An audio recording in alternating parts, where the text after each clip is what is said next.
Chapter 2, British Administration 1757 to 1858. Introduction. British administration in India till 1858 was mainly that of the East India Company. Though the British government passed acts from time to time and interfered with and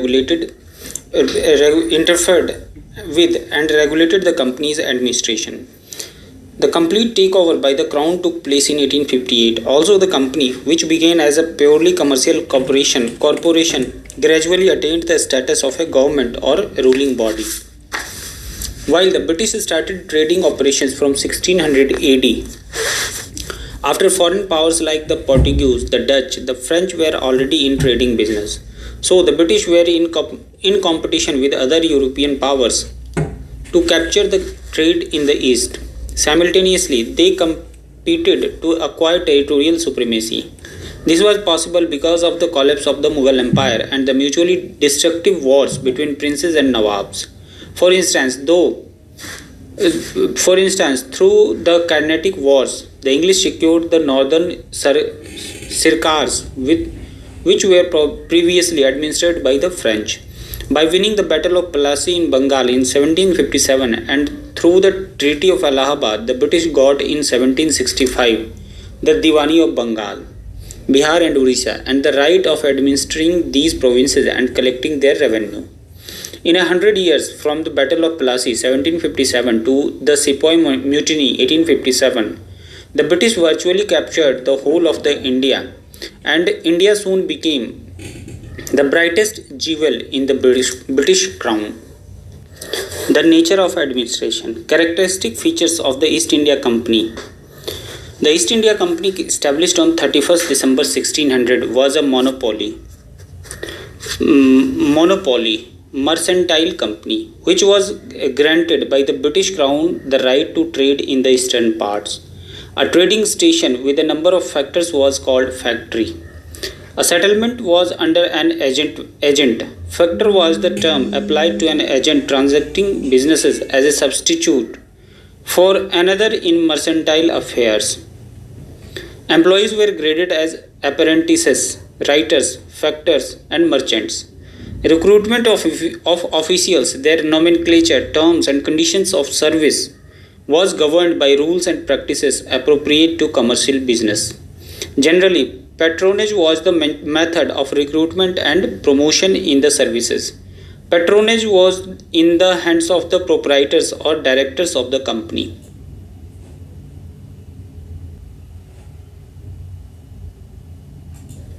In the early years of the company rules, officials were frequently moved around from one district to another. They had no training on the job and learned the hard way by trial and error. They were ignorant of the laws, customs, and languages of the local people. Given very low salaries, the company's servants were known to be corrupt. The system of governance was commercial in character.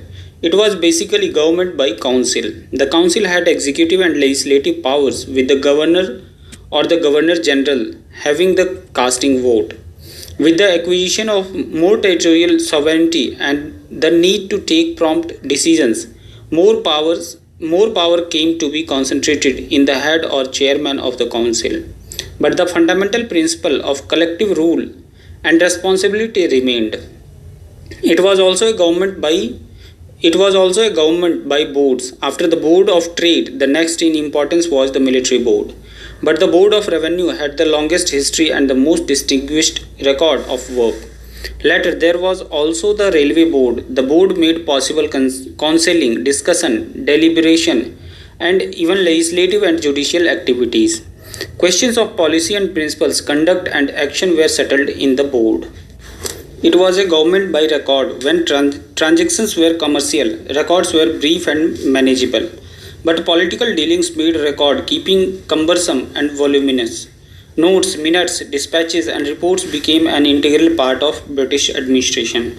All this was in a way necessary because only through written reports and records could control be exercised by officials in the governmental hierarchy. With the company headquarters in far away England, record keeping helped check absolutism and uncontrolled power. East India Company. The East India Company mismanaged administration of acquired territories in India. One example of it is through Clive's double or dual government of Bengal, Bihar and Orissa. While the company took over direct responsibility for defending these territories from outside attack, internal matters like revenue collection was still left to the Nawabs and his officers who worked on behalf of the company. This was because the company did not know the local customs and practices and felt comfortable leaving the existing system of revenue collection intact. But this resulted in exploitation of the worst kind as maximum revenue was extracted from the people, though it was done in the name of the company, which got a bad name on this account. The Nawab and his men pocketed a lot and grew rich at the cost of the company. The Regulating Act of 1773. This act reserves special mention because it was the first action on the part of the British government to regulate the affairs of the company in India. The company, through a charter, had only been given trading rights by the British Crown. When it acquired territories in India and slowly but surely converted itself into a ruling body, the Parliament could not accept and regularize this development. Moreover, it was believed that whatever lands the company acquired were in the name of and on behalf of the king. Therefore, the administration of these territories had to be controlled by the crown. Again, merchants and traders could hardly equal the tasks of administration. This was proved by the growing level of corruption and mismanagement of territorial acquisitions. While the shareholders of the company were looking for bigger dividends, because the company was playing a double role of trading and ruling. The company was making big losses and had to be bailed out to tide over a critical period when finances were low because of Indian wars and growing demand for increased dividends. The company asked the British Parliament for a loan of 14 lakh euros. This gave the Parliament a long-awaited chance to assert its right to control the political affairs of the East India Company. They granted the loan on condition that administration in India would be according to directions of the British Parliament. Hence, the Regulating Act of 1773 was passed. Changes introduced by the Regulating Act in England. The Court of Proprietors of the company was reformed. Formerly a shareholder holding a stock of Euro 500 and over became a member of the Court of Proprietors. The Regulating Act raised it to the minimum to Euro 1000. This made the Court of Proprietors to compact, better organized by body to discharge both its duties and responsibilities. The changes were also made in the board of directors. It was now to consist of 24 members elected by the Court of Proprietors every 4 years. 6 directors retiring every year. Instead of all the directors being elected every year as before, this gave the board some continuity and facilitated better management. Changes introduced by the Regulating Act in India. The Governor of Bengal was now designated as the Governor General of Bengal. The governors of other provinces in India were subordinate to him. The Governor General was to be assisted by a council of 4 members sent from England. Decisions were to be taken by majority vote and the Governor General Warren Hastings had a casting vote. The British territories in India came to be controlled from Bengal and that in turn was subject to control from England. The Regulating Act set up the Supreme Court at Calcutta with Lord Chief Justice and 3 judges. This was the Supreme Court of Judicature, the highest court in British India. It had power to exercise civil, criminal, admiralty and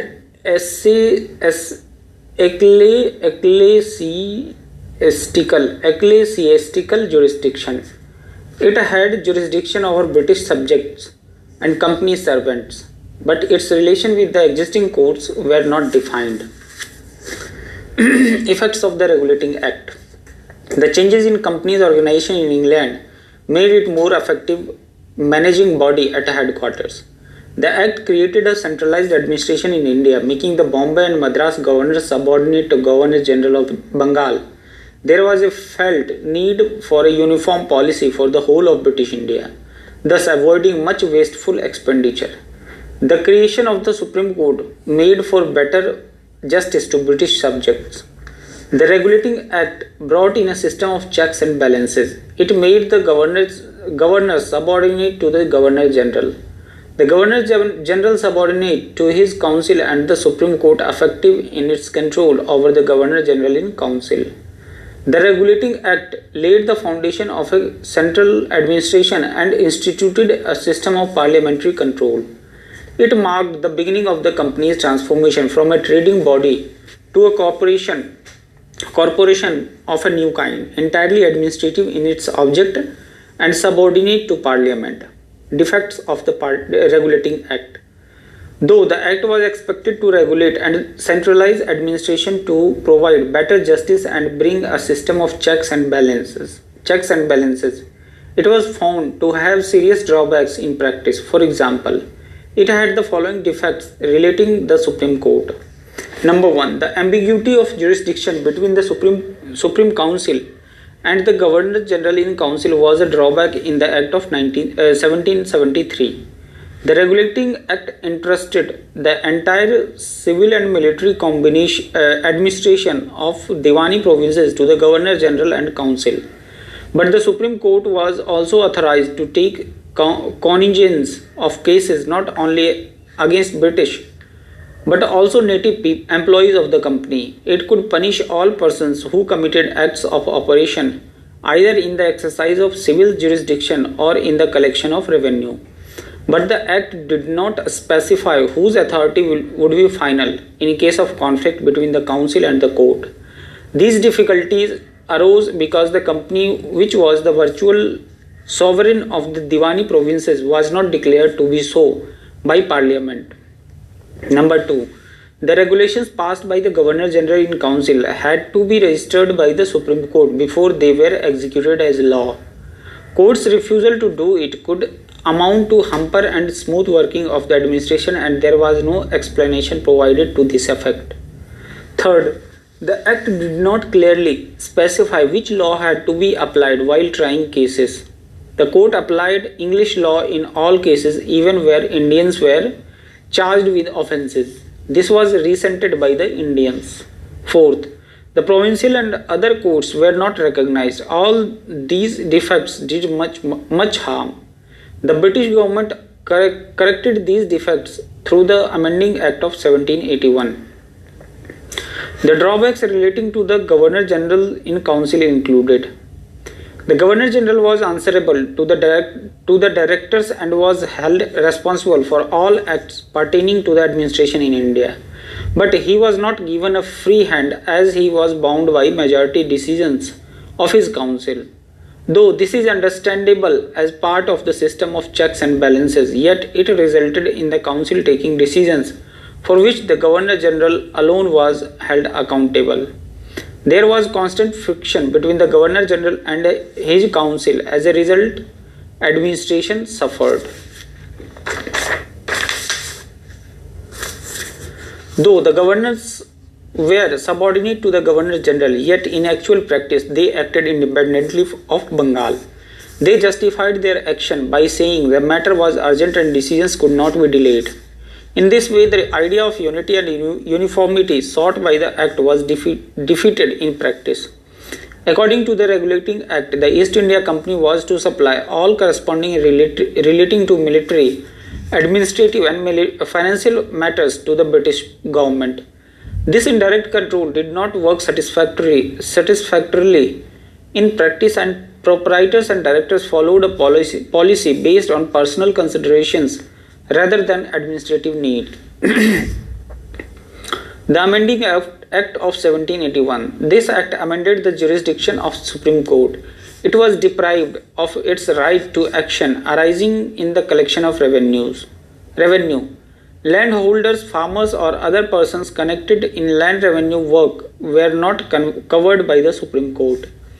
In the same way, no person, just by virtue of being the company's employee, could be subjected to the court's jurisdiction. Even though the court's jurisdiction extended over all the inhabitants of Calcutta, the court had to take into account personal laws of Hindus in case of Hindus and Quranic law in case of Muslims. The amending act recognized the appellate jurisdiction of the Governor General and Council and confirmed their judicial authority to entertain all such pleas and appeals as they had done all along as a court of record. The Governor General and Council were further invested with power and authority from time to time to frame regulations for the provincial courts and councils.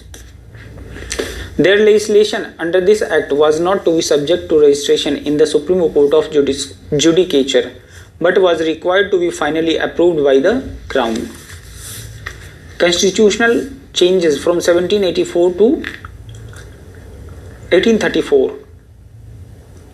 Pitt's India Act 1784. The shortcomings of the regulating act soon became manifest. To remedy these defects was not easy because it involved a complete separation of commercial and political functions of the company, which was viewed with disfavor in England. Pitt's India Act provided for a body of 6 commissioners, popularly known as Board of Control.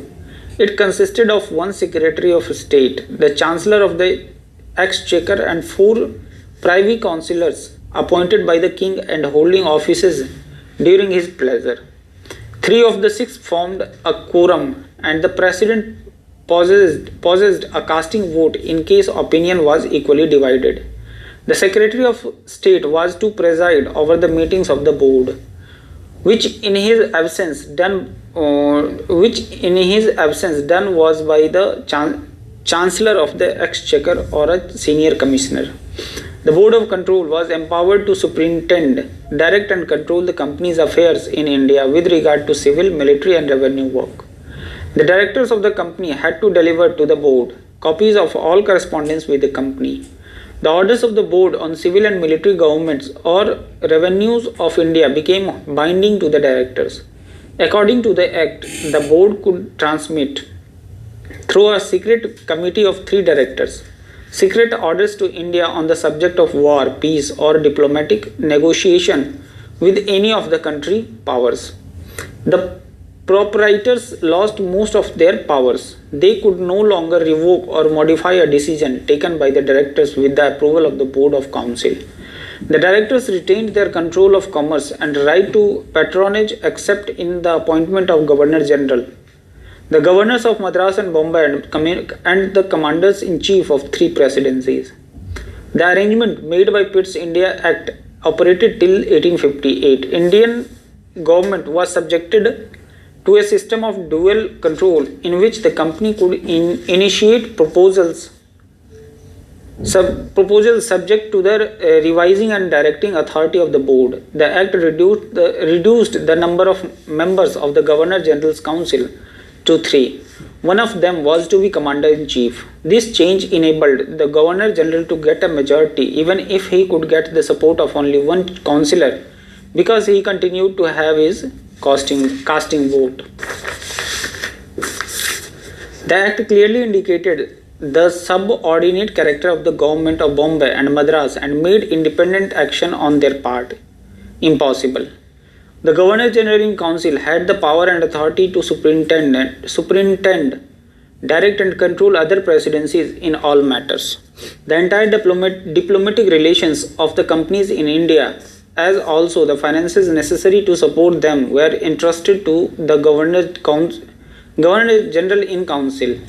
The subordinate governments were directed not to disobey any of the orders of the Supreme Government on the ground of competence. They had to obey such orders in all cases except when they received positive orders and instructions from the directors or the secret committee. They also had to send true and exact copies of all such orders, resolutions to acts to the Governor General in Council. Pitt's India Act invested the Governor General in Council with much discretionary power to deal with emergencies. Though they had to obey orders from home, they could act on their own when the situation warranted it. Generally, in matters of war and peace, the Governor General in Council was to be guided by instructions of the Court of Directors. Hence, through its India Act, the control of the Crown over the company of the Crown over the company over the Governor General in Council, and of the Government over the subordinate presidencies was greatly improved and fairly well defined. The Amending Act of 1786. The Amending Act of 1786 took care of the problems related to councils of Governor General and governors. The Act invested the Governor General or Governor with power to override the decisions of his council and act without its concurrence in extraordinary cases involving in his judgment the interests of the company or the safety and tranquility of British India. If the Governor General or Governor had to use this extraordinary power to overrule the majority, both sides had to put in writing their respective positions on the issue under dispute. If the Governor General or Governor finally chose to act in his own way, he was personally to bear the responsibility of the measure adopted without a concurrence of the Council. The Central Secretariat. In 1784, the Central Secretariat had three main branches: General, Revenue and Commercial. Judicial branch was later established in 1793. Between 1793 and 1834, the Central Secretariat worked through four branches. Of these, the civil section of the General Branch was under the immediate control of the Supreme Board, which consisted of the Governor General in Council, and it was administered through secretaries to government in various departments. The departments of secretaries to government. Before 1756, all transactions of business was handled by one general department with the help of secretary and a few assistants. Due to pressure of business and exigencies of war, the general department had to be reorganized to secure efficiency and the dispatch. Accordingly, a plan was drawn up to have two departments, that is, the public department which dealt with the affairs of trade, shipping, revenues, accounts and other matters of the public nature, and the secret department which deal with military plans and operations and all transactions with country powers. Separate records should be maintained for each. The two departments had to jointly managed by a secretary and an assistant secretary, with a sub-secretary attached to each department. There were 8 assistants for the public departments and even for the secret departments. Their specific duties were defined. The President and Council at Fort William accepted this plan and implemented in 1764, but this arrangement lasted only for a year. The functions of the secret department were taken over by the Clive and his council in order to centralize authority in the office of governor.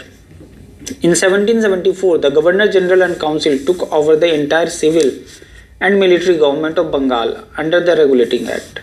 With increase in the volume of administrative work and the supervision of military operations against the Marathas and Mysore, the public and secret departments had a secretary each. The post of assistant secretary was abolished and a sub-secretary was attached to each of the two departments. The duties of each were specified again, and the secret department was removed to a separate house so that its records and papers were not exposed to improper inspection. Foreign departments. The affairs of foreign nations in India were part of the business of the secret department. These were now separated and vested in Foreign Department, which was established in 1783 and placed under the charge of the Secretary to Government in Secret Department. Military Department. Matter relating to military expenditure, tanks, pensions and other claims of a military nature were previously dealt with by the government in its general or public department. Warren Hastings in 1776 suggested that military matters spread over different departments should be brought together under a new military department. This was done in 1777. Revenue Department.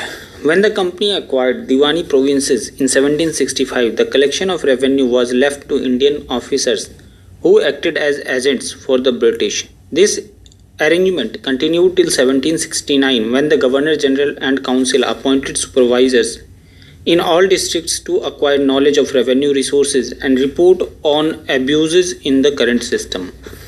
But since their powers were limited and they failed in their duties, a management was created. There was to be a controlling council of revenue at Murshidabad and another at Patna. Since these lacked coordination, a controlling committee of revenue was set up in 1771 at Calcutta with powers to inspect, control, and direct revenue affairs. In 1772, the company decided to stand forth as Diwan and carry out all revenue administration through its own man. So a committee of circuit was formed which worked along with the controlling committee of revenue. Finally, in 1772, it was decided to have a revenue department at Calcutta in place of these various bodies. The department had a secretary, an assistant secretary, and a sub-secretary, a Persian translator, an accountant general, and several assistants. In addition to department secretaries to government who acted under the direction and control of the council, there were three inferior boards to take care of details of execution. These were: number 1, the Committee of Revenue formed in 1781 to take care of revenue, justice and police. Second, the Board of Ordnance formed in 1775 to manage military stores. Third, the Board of Trade formed in 1774 for commercial transactions. In 1785, these were reconstituted as the Board of Revenue, the Military Board, and the Board of Trade. In 1786, the old Secret Department was renamed as Secret Political Department. The Foreign Department was designated as Secret and Foreign Department. A new Secret and Military Department was set up with Edward Ray as the secretary of all the three departments. The old military department was reconstituted in 1786 as the Military Department of Inspection and was distinct from the Secret and Military Department, with slight changes in nomenclature, like dropping the words secret in titles of departments and creating a new secret departments. These continued until after 1787. Changes in the Secretariat from 1787 to 1808. Cornwallis recognized the Secretariat, reorganized the Secretariat. A Secretary General was appointed for the public, secret and revenue departments, while each continued to have a sub-secretary. This arrangement preserved the independence of each department while uniting all under the Secretary General. Cornwallis also established a separate department with proceedings kept under two distinct heads, civil and criminal. Cornwallis also established a separate judicial department with proceedings kept under two distinct heads, civil and criminal. Wellesley reconstituted the Secretariat, and the changes he effected proved to be of a permanent nature. By now, there were four groups of departments. They were: number 1, the secret, political and foreign departments; number 2, the revenue and judicial departments; number 3, the public department, including commercial branch; D, the military department. Each of these departments had a sub-secretary and all acted under the orders of a Secretary General, who was usually nominated as Secretary to Government. Sub-secretaries became secretaries. The Chief Secretary had powers of general control and authority, but execution of details was not his job. Individual secretaries were fully responsible for transaction of business in their respective departments. There was a considerable increase of salaries as well. He also opened new departments since new territories were acquired by the company. Wellesley, in sum, raised the status of the secretaries to government by raising their salaries and augmenting their responsibilities to include research and planning. Financial and colonial departments. With Wellesley's arrangement, secretaries had come to shoulder greater responsibility and distinguished themselves as extraordinary administrators.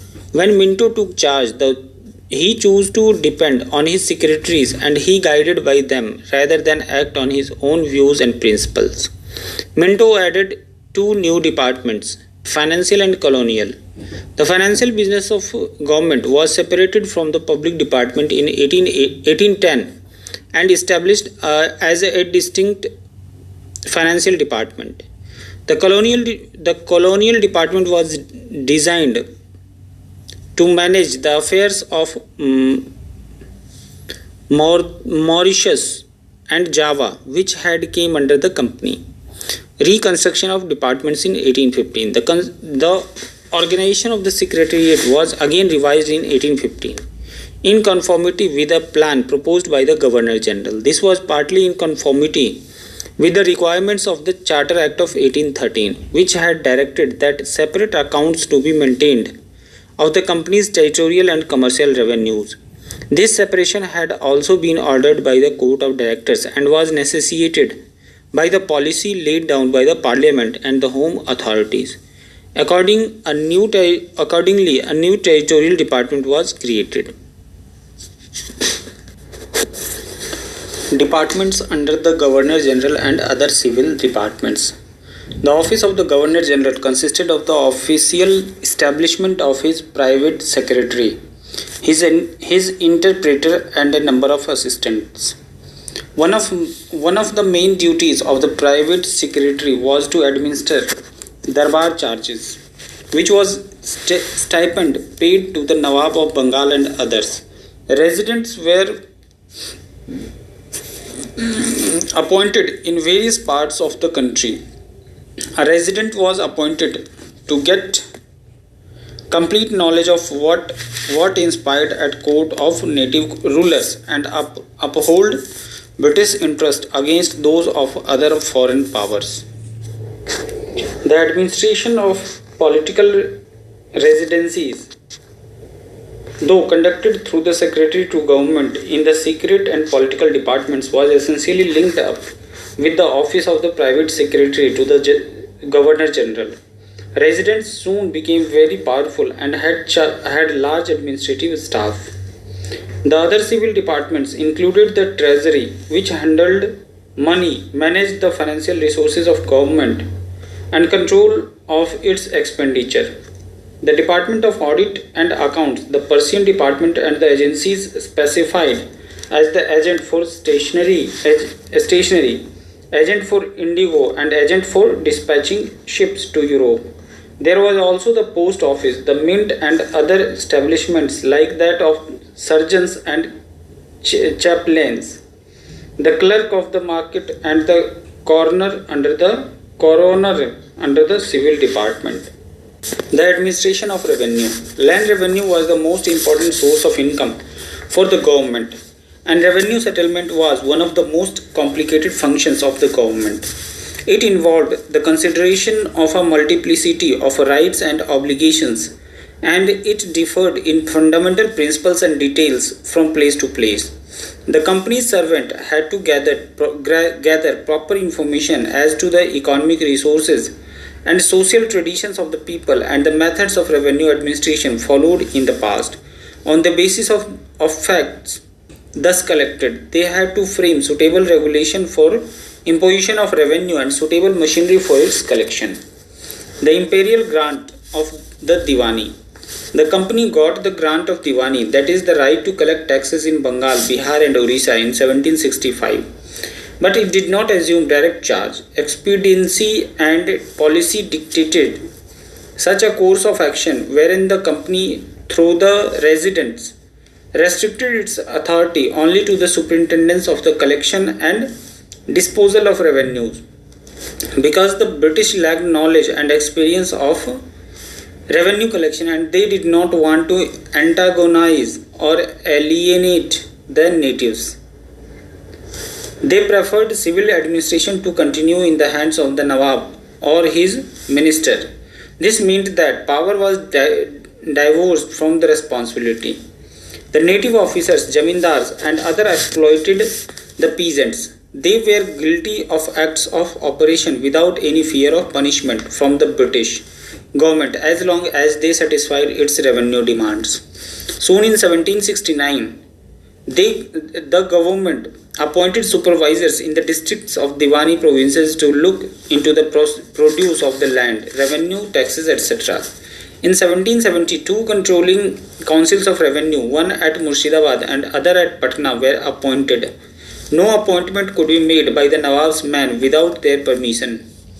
These piecemeal measures did not go far in solving the basic problems which related to power being divorced from responsibility. The outbreak of famines, especially in the one of 1770, added to the sufferings of the common people. However, the supervisors did not do good. However, the supervisors did do some good work in reconstructing revenue records. In 1771, the directors stated that they would take over through the agency of the company's servants the entire management of the revenues of Bengal, Bihar, and Orissa. To give effect to his decision, a committee of circuit was appointed in 1772 and supervisors were nominated as collectors. Formation of the Board or Council of Revenue. With the collection of revenue given over the collectors, the Committee of Circuit favored the discontinuance of the Controlling Committee of Revenue at Calcutta. Control had to be exercised by the Supreme Council in 1772. Therefore, the Committee of Circuit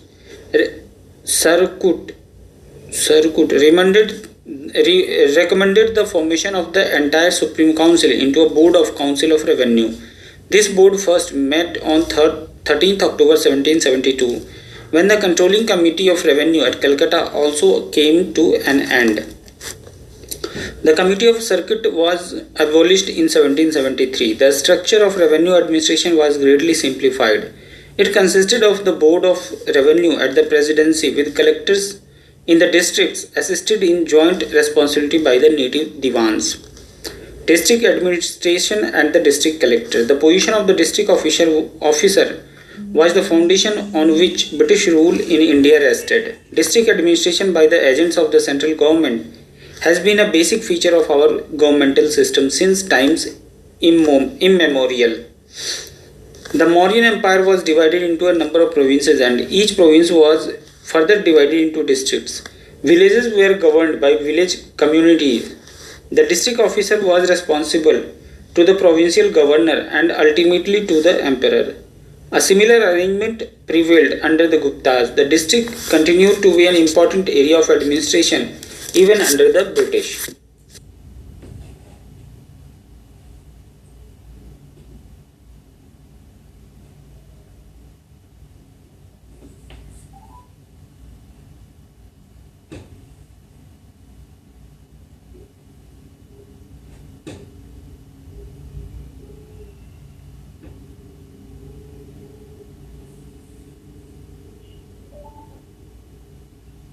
हाँ जी sir,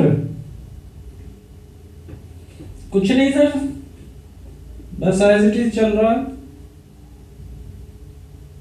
नहीं, अब तो वीरवार हो गया ना।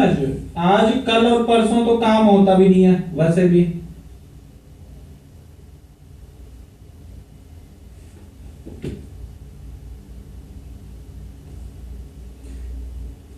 नहीं, वो तो आज कल और परसों 3 दिन तो बाय डिफॉल्ट है कि काम नहीं ही आएगा।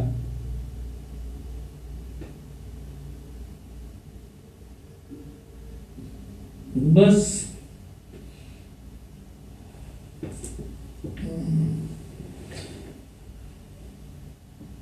है।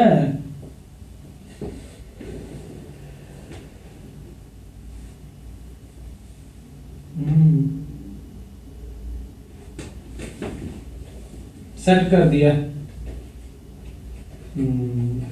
मैंने बताया था ना ये टेक्निकल प्रॉब्लम होगी। हम्म हम्म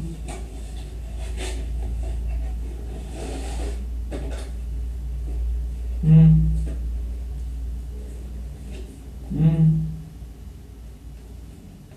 हम्म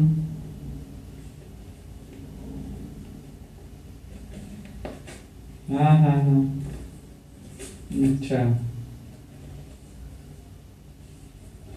कोई बात नहीं सर, इतना तो काम करना ही पड़ता है।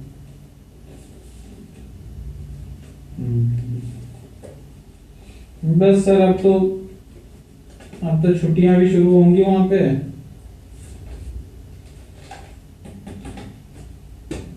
क्या कह रहे हैं सर? खाने का सीन अपना है सर कि यार फास्टिंग करूं। वैसे ही एक दिन फास्टिंग कर लेता हूँ जिस दिन दिल करता है उस दिन। हम्म,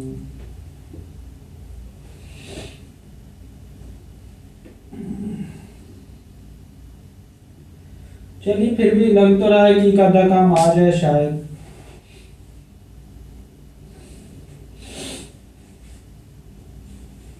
नहीं, एक बच्चे ने मेल किया था मेरे पे। उसने बोला कि ये 3 पेज का काम है। मैं बोला $60 का पेमेंट करो, फिर काम शुरू होगा। नए वाले पेपाल पे 63,000 का विड्रॉल मारा है सर आज के रेट में।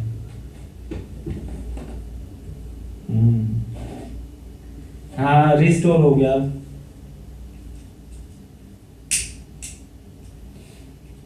लेकिन अभी भी जो जो पेमेंट आ रहा है वो पेंडिंग में जा रहा है। वो बच्चे से कंफर्म रिसिप्ट करवाना पड़ता है तब जाके अवेलेबल होता है। नया अकाउंट है ना, इस वजह से वो बच्चे कर देते हैं, कोई दिक्कत नहीं करते हैं। काम दे दो और एक मेल कर दो कि पेमेंट होल्ड पे है, उसको तुम कंफर्म रिसिप्ट करो, तब अवेलेबल होगा, तुरंत कर देते हैं डालें।